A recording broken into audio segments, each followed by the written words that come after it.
श्रीमद्भगवद गीता अध्याय 2 का 51वां श्लोक।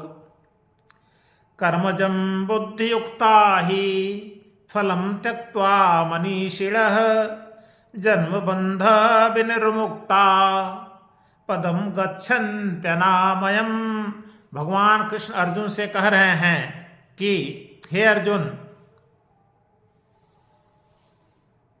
बुद्धियुक्ता मनीषिणः, बुद्धि से युक्त ज्ञानी।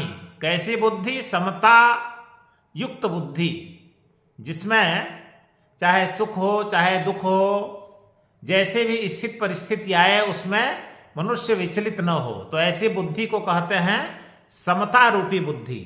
तो समता रूपी बुद्धि से युक्त ज्ञानी लोग कर्मजम फलम त्यक्त्वा, कर्म से उत्पन्न फल को त्याग कर, मतलब कर्म करने से एक प्रकार से जो फल की इच्छा होती है उस फल की इच्छा को त्याग कर जन्म बंध विनिर्मुक्ता, जन्म के बंधन से मुक्त होकर पदम गच्छन्ति अनामयम, अनामयम पदम गच्छन्ति। अनामयम का मतलब निर्विकार परम पद को प्राप्त हो जाते हैं।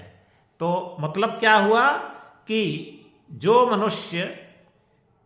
मनुष्य बुद्धि से युक्त होते हैं, जो ज्ञानी मनुष्य समता रूपी बुद्धि से युक्त होते हैं, वे कर्म के फल की इच्छा को त्याग देते हैं। और जब वे कर्म के फल की इच्छा को त्याग देते हैं तो वे जन्म और मृत्यु के बंधन से मुक्त हो जाते हैं और अनामय पद को, निर्विकार पद को, मतलब ईश्वर को प्राप्त कर लेते हैं।